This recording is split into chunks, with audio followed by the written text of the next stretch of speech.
자, 오늘 말씀은 방금 읽은 우리 느헤미야 9장 28절 말씀을 통해서 평강을 얻은 후라는 주제로 말씀을 살펴보려고 합니다. 우리가 오전에도 살펴본 바와 같이 평강을 얻기 위해서 어떻게 해야 될 것인가, 모든 걱정과 근심을 해결하기 위해서 노력하는 그 과정을 통해서 우리는 하나님께서 어떻게 우리의 문제를 해결해 주시는가, 하나님의 방법이 무엇인가 하는 것을 우리가 배울 수 있습니다.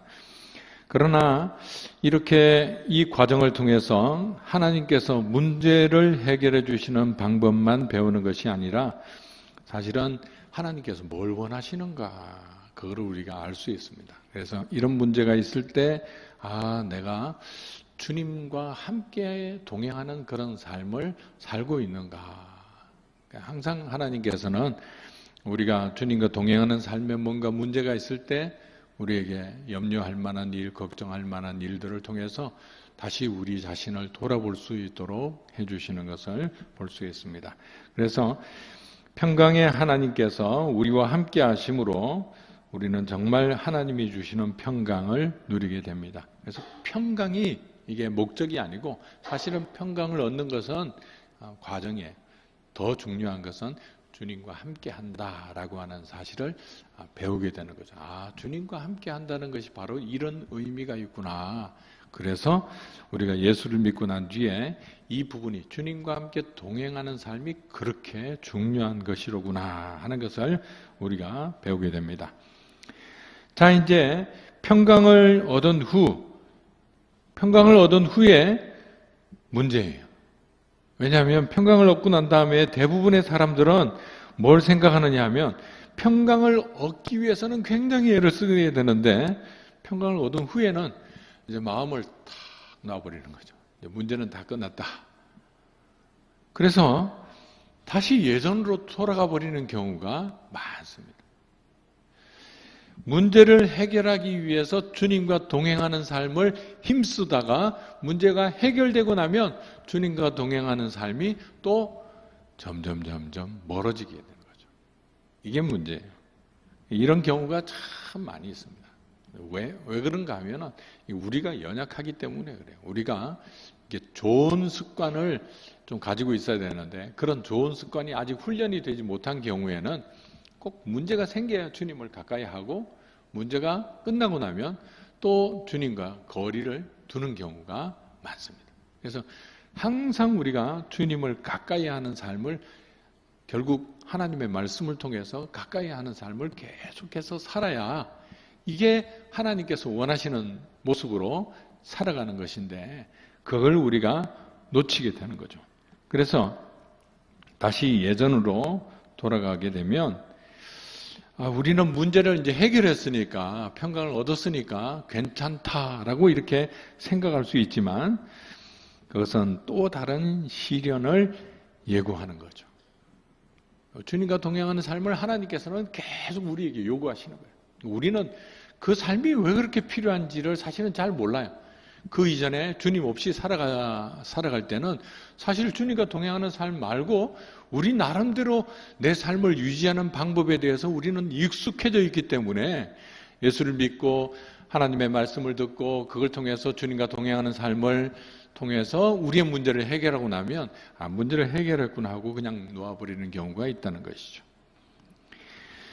그래서 우리는 그 사실을 놓치고 그냥 얻은 평강, 문제를 해결했구나, 이걸 가지고 만족하게 되는 경우가 많이 있습니다.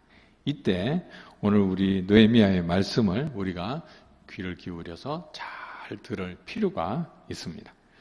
평강을 얻은 후에, 28절 말씀, 그들이 평강을 얻은 후에 다시 주 앞에서 악을 행함으로.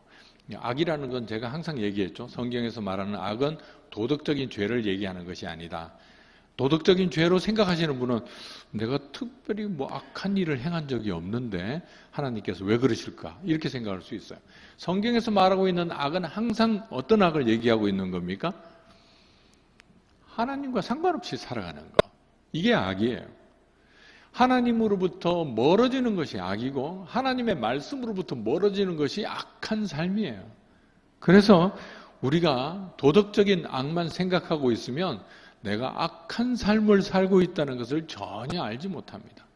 세상 사람들이 지탄할 만한 그런 도덕적인 문제를 일으켰을 때 아이고 내가 참 악한 삶을 살았구나 이렇게 생각하지, 하나님의 말씀을 좀 멀리하는 삶을 살았다고 해서 그걸 그렇게 악하다고 생각하지 않거든요.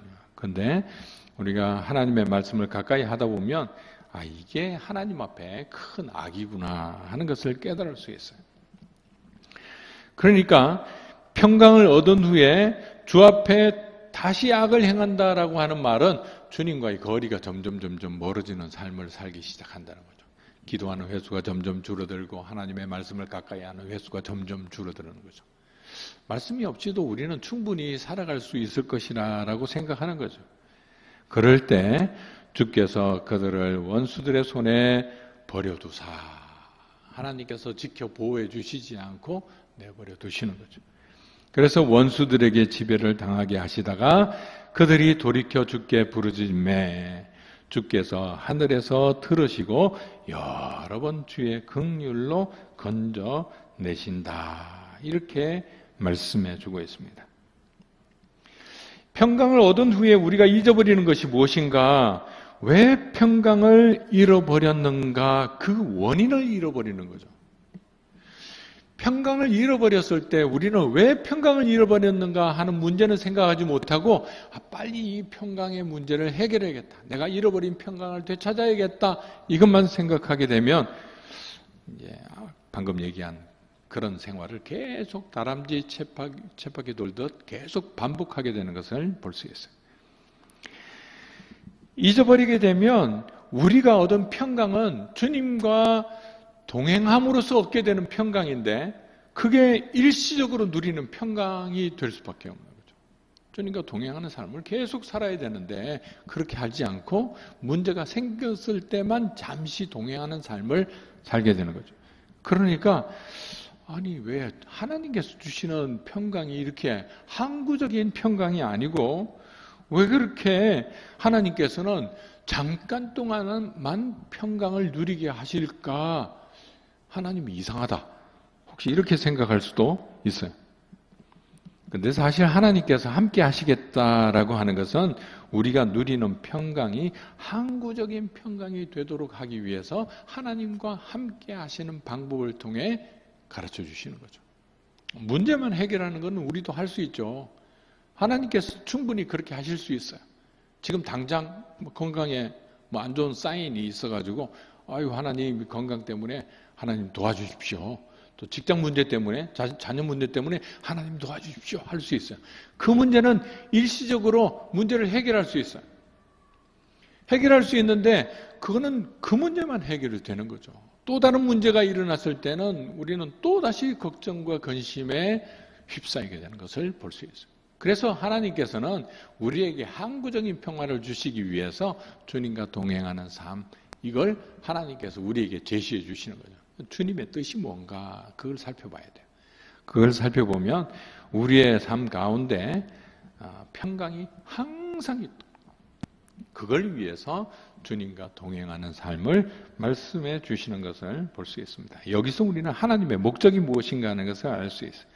하나님께서는 우리와 영원토록 함께하는 삶을 기대하시기 때문입니다. 그래서 하나님께서 우리의 아버지가 되시고 우리는 하나님의 자녀가 되어서 주님과의 관계가 영원토록 끊어지지 않도록, 그냥 우리가 급할 때 필요할 때만 하나님께 부르짖어 가지고 하나님께서 문제를 해결해 주시는 그런 신앙을 하나님께서 원치 않으시고, 하나님께서는 우리의 아버지가 되시고 우리는 하나님의 자녀가 되어서 그 관계가 절대로 끊어지지 않는 그런 관계, 그냥 약속에 의해서, 계약에 의해서, 조건에 의해서 잠깐 맺는 그런 관계를 하나님께서 원치 않으시기 때문에 이와 같이 하시는 것을 볼 수 있어요. 그런데 이런 하나님의 목적을 우리가 이해하지 못하게 되면 우리가 그냥 잠시 얻은 평강에 취해가지고 문제를 다 해결했구나, 이 마음 때문에 다시 예전의 삶으로 돌아가 버리고 만다면, 그렇다면 우리에게 그런 문제를 허락해 주신, 그 문제가 일어나지도 않도록 하나님께서 얼마든지 해 주실 수 있는데 그렇게 하시지 않은 하나님의 뜻이 뭔가, 그걸 우리가 놓치고 살아가는 것이라고 말할 수 있습니다. 결국 우리는 예전의 삶을 살아가게 되는데 그 예전의 삶은 다른 삶이 아니라 하나님을 가까이 하지 않는 삶으로 다시 돌아가는 거죠. 주님께서는 하나님을 우리가 얼마나 가까이 하기를 원하실까요? 한번 생각해 보세요. 어떤 분은 일주일에 한 번만 교회 나가면 됐지. 거기다 또 뭘 더 하나님께서 바라시나 이렇게 얘기하실지도 몰라요. 우리는 어떤 종교적인 행사를 몇 가지 하고 나면 이 정도면 내가 많이 하는 것 아닐까 이렇게 생각할지도 몰라요. 하나님께서 보시는 것은 우리의 마음이에요. 우리의 마음이 항상 하나님께 가 있느냐.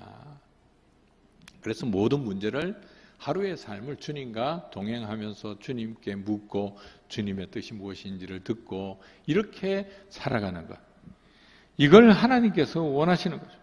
그런데 이런 하나님의 뜻을 우리가 알지 못하면 결국은 우리가 문제를 해결하고 나면 하나님을 가까이 하지 않는 삶으로 다시 돌아가게 되는 것을 볼 수 있죠.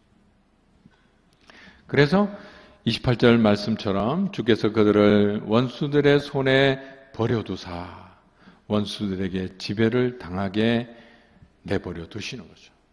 왜 이렇게 하실까요?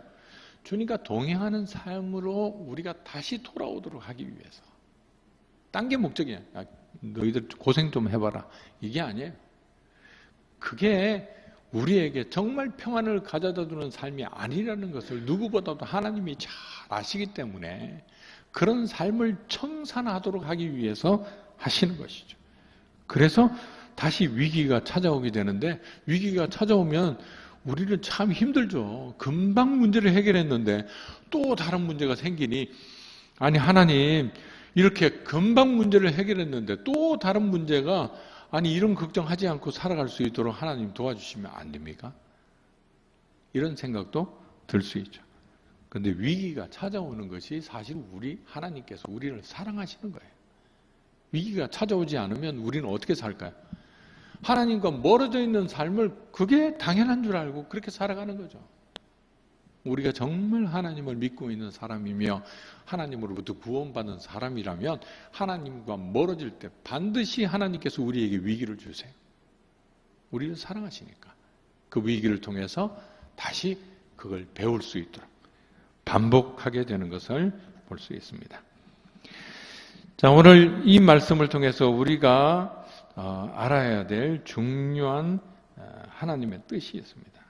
그게 무엇인가 하면 28절에 우리가 살펴봤죠. 그들이 평강을 얻은 후에 다시 주 앞에서 악을 행함으로 주께서 그들을 원수들의 손에 버려두사 원수들에게 지배를 당하게 하시다가 그들이 돌이켜 주께 부르짖매 주께서 하늘에서 들으시고 여러 번 주의 긍휼로 건져내시고 그들이 돌이켜 주께 부르짖을 때 왜 응답하실까요?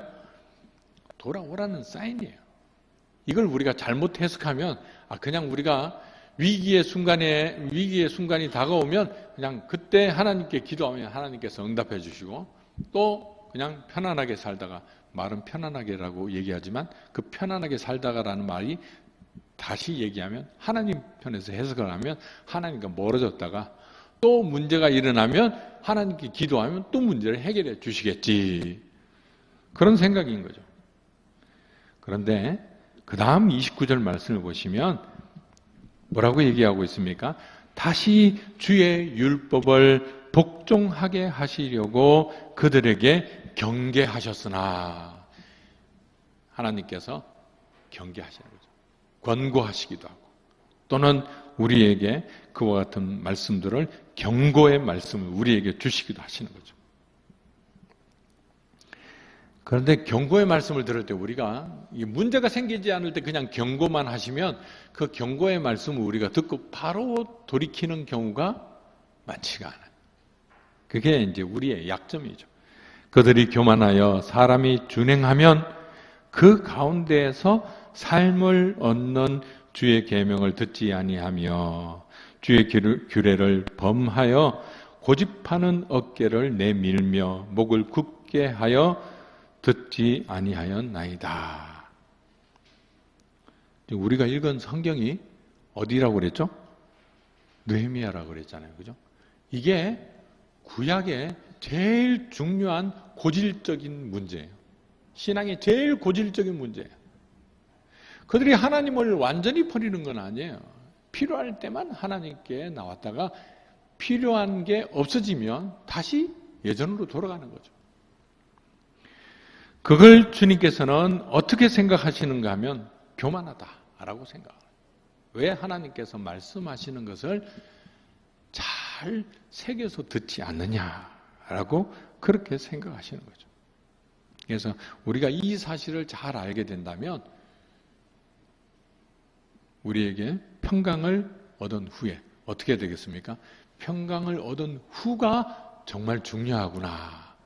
그걸 우리가 깨달을 수 있어요. 그래야 그 다음에 얻는 평강은 어떤 평강이에요? 또 예전처럼 반복해서 얻는 그런 평강이 아니라 하나님이 주시는 계속되는 평강이 우리의 삶 가운데 자리 잡게 되는 것을 볼 수 있어요. 그러면 우리에게 문제가 생기나 문제처럼 보이나 문제처럼 보이지 않으나 항상 하나님 앞에 감사할 수 있는 그런 믿음을 가지고 살아가도록 하시는 것을 볼 수 있습니다. 오늘 이와 같은 믿음을 하나님 앞에 한 주간 동안 살아갈 수 있기를 주님의 이름으로 축원합니다. 기도하겠습니다.